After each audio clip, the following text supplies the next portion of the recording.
mayatima baada ya kusahauliwa, leo wajane baada ya kusahauliwa, leo watu almustadhafina fil ardi baada ya kusahauliwa. Kukawepo leo mala sijui wanawake duniani, si wakina baba duniani.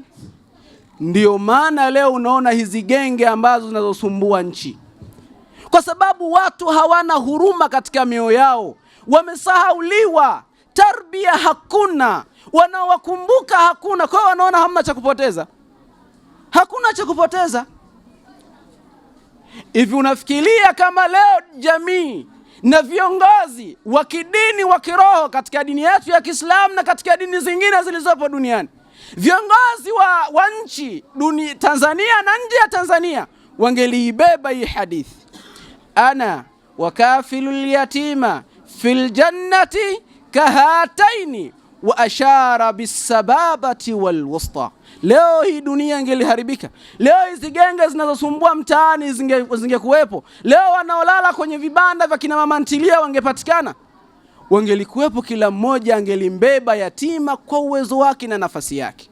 Mazuri kucheza nao, kukaa nao, kuongea nao ni jambo zuri sana, linatengeneza taswira nzuri kwa mtoto yule aliyepoteza wazazi, na wewe ukawa sehemu ya faraja kwake, unamwondolea ule msongo wa mawazo alionao kwenye kichwa. Tukithirishe jambo hili, tuzidishe jambo hili, ni jambo zuri, na lisiishie kwenye majumba. Twende mpaka mtaani, tukawatafute watoto wa mtaani, namna wanavyopata ugumu wa maisha kule, tuwatoe kule, tuwasogeze karibu. Lengo ni kuhakikisha tunayaenzi yale mazuri kupitia watoto mayatima yaliyoelekezwa na Mwenyezi Mungu Subhanahu wa Ta'ala kwa Mtume Muhammad sallallahu alayhi wasallam.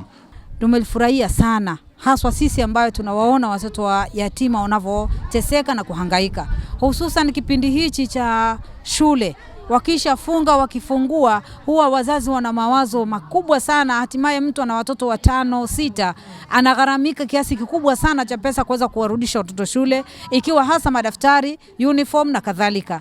Lakini tunamshukuru sana, Allah ampe umri mrefu Sheikh Kabeke, aweze kuendelea kutuhamasisha au kuhamasisha wazazi wengine walioko nje waweze kutoa sadaka zao, kwani watoto yatima huwa una thawabu kubwa sana, na tumeambiwa tuwanyenyekee watoto yatima, tuwafurahishe watoto yatima. Kwa kitendo hichi BAKWATA alichotufanyia, tunawashukuru sana, kama walivyotuunganisha sisi mayatima pamoja. Tunaomba wadau wengine waendelee kutuunga mkono. Husika na hii kulisha watoto yatima, na wapongeza sana, na Mungu awabariki inshallah Taala. Kwa Mwenyezi Mungu atakuja walipe akhera.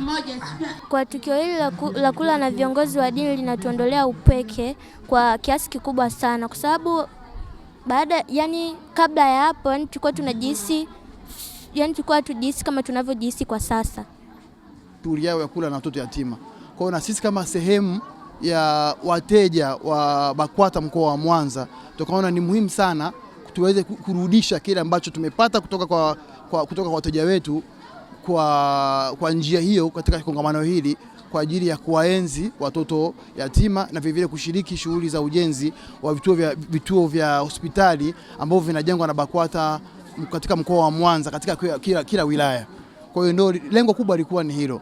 Na penda vile kuwahimiza wanataaluma wenzangu ambao ni mawakili kwa leo hii ambapo nawazungumzia, tujenge utaratibu wa kurudisha kwa jamii vile ambavyo tunakusanya yale mapato ambayo tunakusanya kutoka kwa wateja wetu. Ni muhimu basi inapofika mwisho wa mwaka au katikati ya mwaka, hata ikiwezekana kama una kipato kizuri, ukaweka utaratibu wa kurudisha kila mwezi.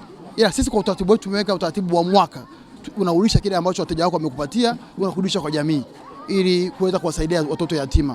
Kwa sababu nina imani mafundisho yamesoma mengi sana hapa kwa dini zote mbili, za Wakristo na za Waislamu, kwamba unapohudumia watoto yatima umemgusa Mungu moja kwa moja. Kwa hiyo sisi ndio msimamo wa ofisi kwamba kushirikiana na wateja wetu katika masuala yao mbalimbali ya kijamii. Tuna watoto leo wanaitwa watoto wa mitaani, lakini kimsingi hakuna mtoto wa mtaani. Ule ni uongo, ni ubabaishaji, ni uzushi. Watoto hawa tunawaona leo wamejazana mitaani, ambao hatimaye wanakuwa ni bomu la taifa. Mimi nasema wale wakati mwingine ni bomu la taifa, kwa sababu watoto wakishakuwa mitaani hawana uangalizi, wakishakuwa mitaani hawana anayewasimamia, wanaweza kufanya lolote, wanaweza kuvuta chochote. Matokeo yake likitokea jambo la vurugu kama ilivyotokea tarehe 29 au 30, wale watoto wa mitaani wanakuwa front line, namba moja, wako mbele kufanya lolote. Lakini sababu hii ni sababu inayotokana na malezi ya sisi wa Tanzania. Tumekataa kuziheshimu dini zetu, tumekataa kuzifuata dini zetu. Nitoe wito kwa Waislamu, wasiokuwa Waislamu, matajiri wa Kiislamu, matajiri wa madhehebu zingine, wafanya biashara, tuendelee kusapoti wale wanaolea mayatima na kusaidia, kama ambavyo leo tunampongeza ndugu yetu Bwana Zakaria Nzuki pamoja na shirika lake la Rock Solution kwa namna ambavyo anasapoti usaidizi. Haishi kulisha chakula tu hapa. Hivi leo kuna watoto zaidi ya 100 watapewa vifaa vya shule kamili, watakabidhiwa hapa. Mmeona baadhi viko hapa kama sample, tutakabidhi hapa.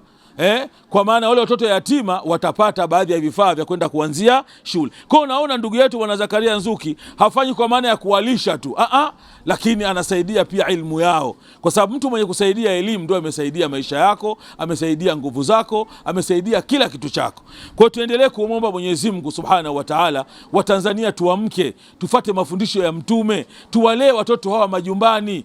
Na kama mnavyojua, jambo kubwa lililopotea katika jamii yetu ni malezi.